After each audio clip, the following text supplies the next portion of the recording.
This is Nelson Olmsted. Sleep no more.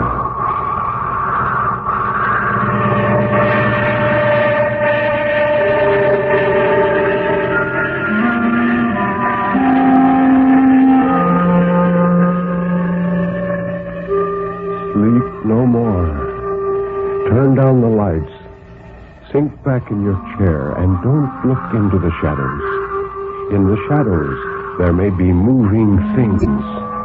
Tonight, it may be, you will sleep no more.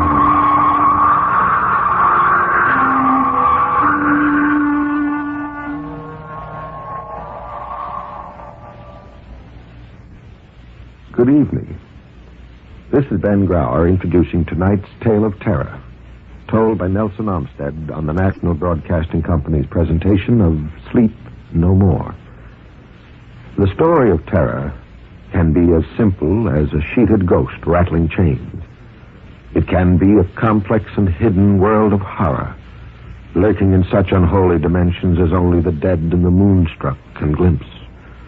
Or it can be those terrible, fathomless shadows which lie buried deep in the primitive mind of civilized man.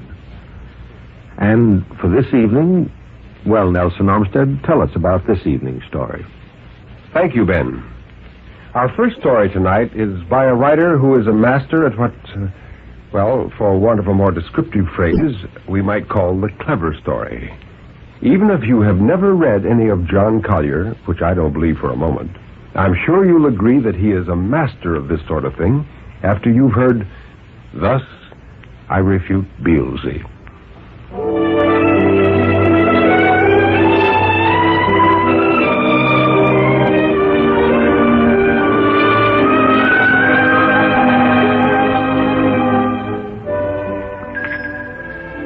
There goes the tea bell, said Mrs. Carter. I hope Simon hears it. They looked out from the window of the drawing room. The long garden, agreeably neglected, ended in a waste plot. Here a little summer house was passing close by beauty on its way to complete decay. This was Simon's retreat. It was almost completely screened by the tangled branches of the apple tree and the pear tree, planted too close together as they always are in suburban gardens. They caught a glimpse of him now and then as he strutted up and down, mouthing and gesticulating, performing all the solemn mumbo-jumbo of small boys who spend long afternoons at the forgotten ends of long gardens. And Betty said, "Well, there he is, bless him." "Yes, playing his game," said Mrs. Carter. "He won't play with any of the other children anymore. And if I go down there, oh, the temper. And he comes in tired out. He doesn't have his sleep in the afternoons. But you know what Big Simon's ideas are. Let him choose for himself, he says. That's what he chooses. And he comes in as white as a sheet." "Oh, look, he's heard the bell," said Betty. The expression was justified, though the bell had ceased ringing a full minute ago. Small Simon stopped in his parade. They watched him perform certain ritual sweeps and scratchings with his little stick and come lagging over the hot and flaggy grass toward the house.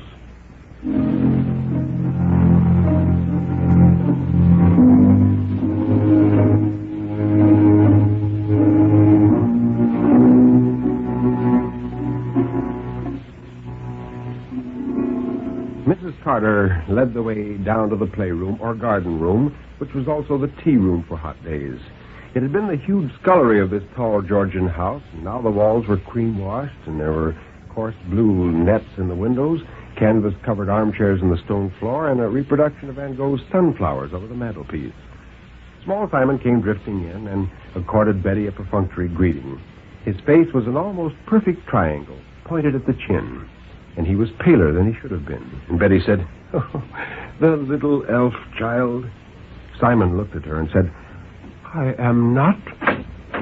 Well, at that moment, the door opened and Mr. Carter came in, rubbing his hands. He was a dentist and washed them before and after everything he did. Mrs. Carter was surprised. "Oh, home already?" And Mr. Carter said, "Not unwelcome, I hope. 2 people canceled their appointments and I decided to come home." I said, "I hope I'm not unwelcome." "Oh, silly. Of course not. Small Simon seems doubtful. Small Simon, are you sorry to see me at tea with you? No, Daddy. No. What? No. Big Simon. That's right. Big Simon and Small Simon. That sounds more like friends, doesn't it? At one time, little boys had to call their father sir. If they forgot, a good spanking. On the bottom, Small Simon. On the bottom. The little boy turned crimson with shame or rage, and Betty, trying to help the situation, said, But now, you see, you can call your father whatever you like. And what has Small Simon been doing this afternoon while Big Simon has been at work? Nothing. Then you've been bored. Now learn from experience, Small Simon. Tomorrow, do something amusing and you'll not be bored. I want him to learn from experience, Betty. This is my way, the new way. I have learned. The boy spoke like an old, tired man, as little boys so often do. It would hardly seem so if you sit in your behind all the afternoon doing nothing. Had my father caught me doing nothing, I should not have sat very comfortably. Mrs. Carter said, Well, he played too hard as usual. He comes in all nervy and dazed. He ought to have his rest. He is 6. He is a reasonable being. He must choose for himself. But what game is this, Small Simon, that is worth getting nervy and dazed over? There are very few games as good as all that. It's nothing. Oh, come. We're friends now, aren't we? You can tell me. I was a Small Simon once, just like you, and played the same games you play. Of course, there were no aeroplanes in those days. With whom do you play this fine game? Come on. We must all answer simple questions, or the world will never go round. With whom do you play? Mr. Beelzy. Mr. Beelzy? No, I don't believe I know a Mr. Beelzy. It's a game that he makes up, Simon. I don't make it up. Well, now, this is telling stories, said his mother, and rude as well, so we'd better talk of something different. Well, no wonder he's rude, said Mr. Carter. If you say he tells lies and then insists on changing the subject, he tells you his fantasy. You implant a guilt feeling. What can you expect? A defense mechanism. Then you get a real lie. Small Simon is in the fantasy stage. Are you not, Small Simon? You just make things up. No, I don't, said the boy. You do. And because you do, it's not too late to reason with you. There's no harm in a fantasy, old chap. There's no harm in a bit of make-believe. Only you have to know the difference between daydreams and real things, or your brain will never grow. It will never be the brain of Big Simon. So come on. Let us hear about this Mr. Beelzy of yours. Come on. What's he like? He isn't like anything. Like nothing on earth? Oh, that's a terrible fellow. I'm not frightened of him. Not a bit. Well, I should hope not. If you were, you'd be frightening yourself. I'm always telling people, older people than you are, that they're just frightening themselves. Is he a funny man? Is he a giant? Sometimes he is. Sometimes one thing, sometimes another. Sounds pretty vague. Why can't you tell us just what he's like? I love him, and he loves me. Love is a big word. That might be better kept for real things, like Big Simon and Small Simon. He is real. He's not a fool. He's real. Listen. When you go down to the garden, there's nothing there, is there? No. And then you think of him inside your head, and he comes. No. I have to do something with my stick. But that doesn't matter. Yes, it does. Small Simon, you're being obstinate. I'm trying to explain something to you. Now, I've been longer in the world than you have, so naturally I'm older and wiser. Now, I'm explaining that Mr. Beelzy is a fantasy of yours. Do you hear? Do you understand? Yes, Daddy. He's a game. He is, well, let's pretend. The little boy looked down at his plate, smiling resignedly. I hope you're listening to me. All you have to do is say, I have been playing a game of Let's Pretend with someone I make up called Mr. Beelzy. Then no one will say you tell lies, and you will know the difference between dreams and reality. Mr. Beelzy is a daydream. The little boy still stared at his plate. He is sometimes there and sometimes not there. Sometimes he's like one thing, sometimes another. You can't really see him, not as you see me. I am real. You can't touch him. You can touch me. I can touch you. Now, you know the difference between pretend and a real thing. You and I are one thing, he is another. Now, which is the pretend? Come on, answer me. Which is the pretend? Big Simon and Small Simon? Well, my boy, I have said you must be allowed to learn from experience when I go upstairs, right up to your room. You shall learn whether it is better to reason or be perverse and obstinate. Now, go on up. I shall follow you. Mrs. Carter said, "Well, you aren't going to beat the child, are you, dear?" No, said the little boy. Mr. Beelzy won't let him. Go on up with you.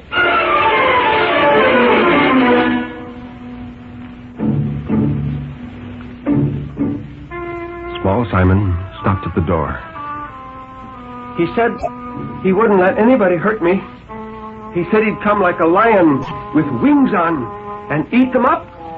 You'll learn how real he is. If you can't learn it at one end, you shall learn it at the other. Be ready for a good solid whipping. But I shall finish my cup of tea first, he said to the two women. Neither of the women spoke. Mr. Carter finished his tea and unhurriedly left the room, washing his hands with his invisible soap and water. Mrs. Carter said nothing. Betty could think of nothing to say. She wanted to be talking. She was afraid of what they might hear. Suddenly it came. It seemed to tear the air apart. Betty jumped out of her chair and said, "What was that? He's hurt Small Simon. I'm going up there." Yes, let's go up," said Mrs. Carter. "Let's go up. That wasn't Small Simon." It was on the second floor landing that they found the shoe, with Mr. Carter's foot still in it, like that last morsel of a mouse which sometimes falls from the jaws of a hasty cat.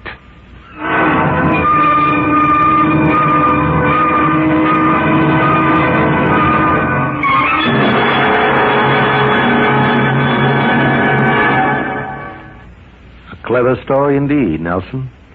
And a slightly chilling one, too. Yes, Ben. That's another characteristic of Collier's work. And now for our second story. It's by another favorite author of mine, Nelson S. Bond. This is a story about a place where better books than have ever been published are probably being read. If that sounds a bit confusing, it was meant to. The story is called The Bookshop.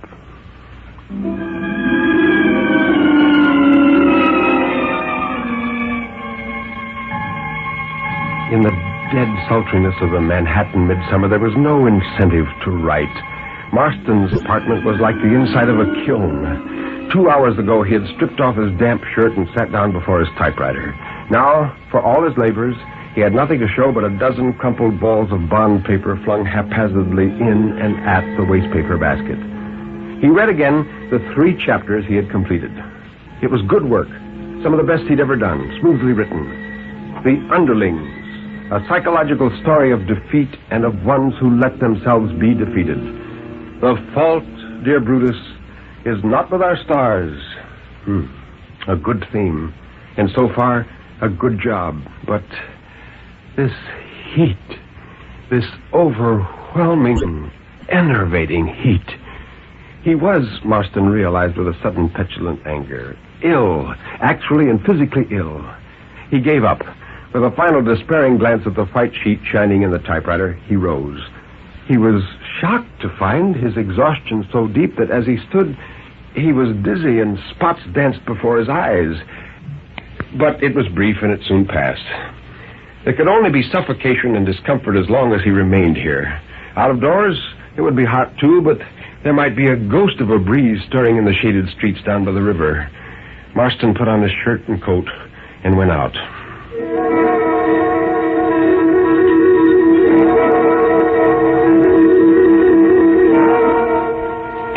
remembered the little bookshop was along this way. Had indeed quite forgotten the little shop until suddenly there it was just a few paces before him. Then he recalled the several occasions on which before he had seen it and planned to drop in for a browse. Each time circumstances had prevented his doing so. But now, the bookshop was far from prepossessing in appearance, ancient and musty. How long it had been a fixture in this neighborhood, Marston had no way of knowing. It did apparently but a slight business, for of the many who passed it, no one but himself so much as turned a head to peer into its dusty window. He had seen it first a year ago or so, that afternoon when, with poor Thatcher, he had been riding by here on a bus. Thatcher was a minor poet.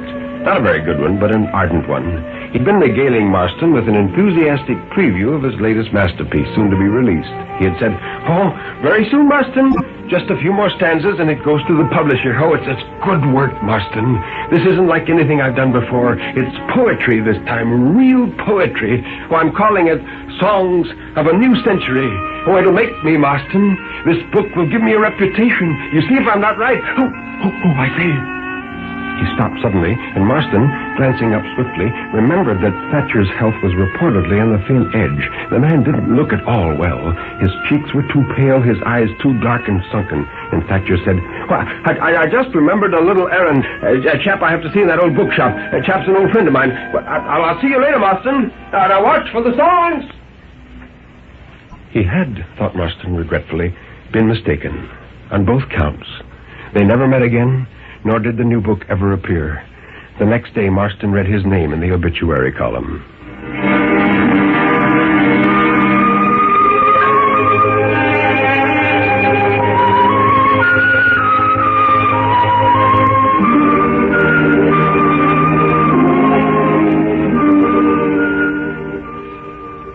All of a year ago, that had been. Since then, Marston had thought often of the little bookshop. It held a sort of a macabre fascination for him, an association of ideas Marston could not explain even to himself. Last winter, when he lay ill of the flu, it had become almost an obsession with him. He experienced an insensate desire to climb from his sickbed and visit it, a curious urge, but one so powerful that when finally he recovered, he did make a special trip to the little shop. But he had chosen a poor time. It was closed. The door was latched and bolted, and the shades drawn tight. Now, however, it was not closed. The shade was up, the door an inch or so invitingly ajar. And though the shop was small, there would be coolness in its musty depths. The sun poured on Marston's head and pressed on his shoulders with a ponderable weight. His head ached, and a dull nausea was upon him. He opened the door and went in. The transition from glaring sunlight to shaded dark was abrupt. At first he could see nothing. Marston, stumbling forward, bumped against the table.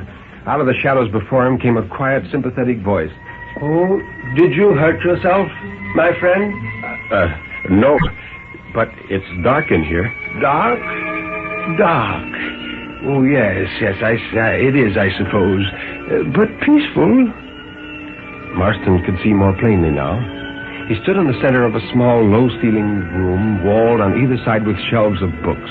Beyond the table was a tiny desk, and at the desk a quiet figure sat imperturbably scratching with an old goose quill in a ledger open before him. In the bad light, Marston could not clearly see the proprietor's face, but he saw snow-white hair shining like a halo in the gloom, and bent shoulders. There was, he felt, something vaguely familiar about the old man's features, something tantalizingly near the fringes of his memory. It slipped away even as he tried to grasp it, and the proprietor looked up. "Oh, is there anything in particular, my friend?" I'm just looking." "Well, there is no need for haste." Marston turned to the shelves. It didn't occur to him at once that there was anything unusual about the books in which he looked. That realization came upon him gradually. Hence, it came as a slow, growing wonder, and not with any deep, sharp sense of shock. He glanced among the row of books. Poetry, plays, novels, essays, texts stood side by side in scrambled heterogeneity. Titles heretofore unknown to Marston, new names and old thoughts and new. Then he saw a thin volume brown with age. The title, Agamemnon. And the author, William Shakespeare. How could this be? What did it mean? Agamemnon, and by Shakespeare? He knew of no such title. This was one of two things, either the greatest hoax ever perpetrated, or he had stumbled across an amazing discovery. He reached. Then his hand in reaching paused, for now he saw other titles, books equally unknown and equally amazing. King Arthur of Britain by John Milton, The Leprechaun by Don Byrne, Robert Louis Stevenson's Gannon Mills, and Darkling Moors by Jane Austen, The Gargoyle's Eye by Edgar Allan Poe. He had heard no footsteps, but he was aware that at his side now stood the proprietor of the little shop. There was quiet pleasure in the old man's voice.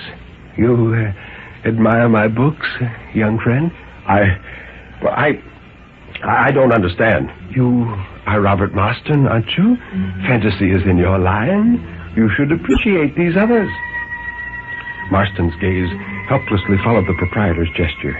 He looked upon names as well known to him as his own, but at titles never before dreamed of.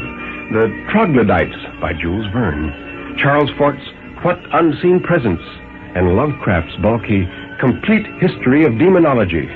And under these, a smaller volume, a thin, bright volume with untarnished book jacket. Its title, Songs of a New Century, its author, David Thatcher. It was then suddenly that Marston understood. A great dull prescience filled him, and to his host he said in a voice that was strangely tired, "I suppose my book, it's here then?" "Who, the Underlings? Yes, my son, it's here too." There was but one copy, fresh and shining new, as if it had this very moment come from the publisher's office. May I?" "Well, it's your book." And Marston took it down. Oh, some few changes had been made, he found, in the opening chapters, but they were minor editings. Swiftly, though he read, he knew that he had not been wrong in claiming this as his finest work. There was no mediocrity in this book, no faltering, no stumbling confusion of ideas. Each sentence was perfect, no word or thought or phrase that didn't shine with lustrous purity. This was the book Marston had always meant to write. It was the book he had always known lay somewhere deep within him. Here was the triumphant accomplishment of his writing powers. And Marston, who knew books, knew that this book was great, and that in it, at the end, his skill had attained its full fruition. At the end... He closed the book. In its closing was a small and startling sound in the silence, and he stared at his host, realizing now why he looked familiar. A coldness was upon him, and a sudden fear, and he said loudly, well, no, not now, old man. Not before it's finished." "Well, surely you can see it cannot be finished over there, Marston. Nothing is ever perfect on that side. Only in this bookshop are stories and songs high and sweet and true as their authors dreamed them. There, the Underlings would be just another book, a cloth-bound, crippled symbol of a dream that died at birth. Thoughts as lofty as the stars, faltering on words too weak to bear them. Only in the library of the left undone may a story reach the heights intended by its creator. Here, beside an epic Homer ever meant to write, and a play that Marlowe planned but did not put into words, Galsworthy's last and greatest romance, 10,000 tales unwritten by 1,000 dreamers. Here, the Underlings can take its rightful place in the imperishable library of might have been. It is the final price for perfection, and a small one. His voice sighed into silence like the last faint whisper of the ebbing tide. And it seemed to Marston that a new sound reached his ears. It was as though voices spoke to him from some not distant place, voices greeting him in good fellowship, bidding him come in and join their camaraderie. He heard, or thought he did, the laughing voice of Thatcher. "Well, now, what's the fuss, old boy? My soul, but you're making an issue of a simple matter." And now the old man held out his hand to Marston. "Are you ready now, my friend?" But there was the book in his hand, and suddenly there swept into Marston's brain a daring thought. It wasn't yet too late, nor would it be, until that ancient hand met his. Could he but reach the street outside, and with this book, the Underlings might yet be given to the world in all its dreamed perfection. He rushed for the door. The worn knob slipped beneath his palm. Behind him, the soft voices rose in a wailing crescendo of dismay. A sigh whispered in his ear, "There is no escape, my son. You but delay." Then the door was open. With that precious volume clenched in his hands, he cried aloud his triumph, staggered into the street, running. He didn't hear the voices raised in swift warning, nor the startled rasp of the horn, nor the screaming grind of the brakes. He heard only the deafening tumult of the world flaming into oblivion. Then, the silence again, and the soft voices calling him to join them, and the chiding voice of the Ancient One. "You but delay, my son. Are you ready now?" And a cool hand meeting his own. I couldn't help hitting him," said the truckman. "Okay," said the big man in blue. "Okay, it wasn't your fault. Where'd he come from, anyhow?" A witness pointed with a shaking finger. "Why, over there, officer. That vacant lot across the street.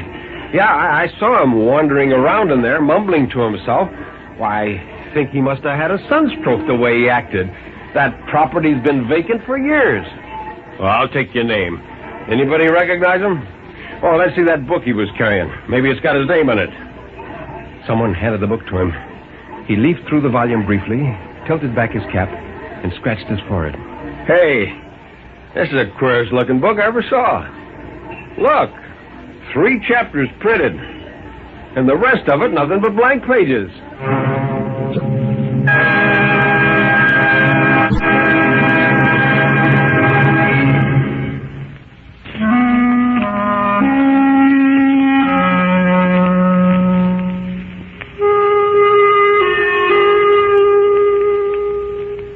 You can turn up the lights now.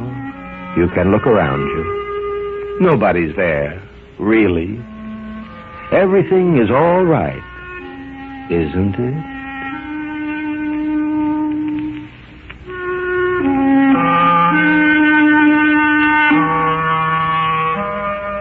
You have just heard 2 stories told by Nelson Armstead.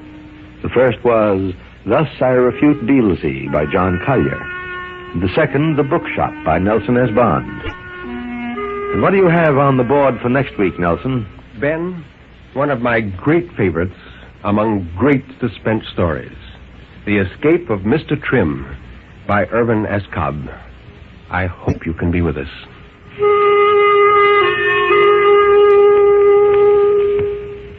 You have been listening to Sleep No More, an NBC Radio Network production directed by Daniel Sutter.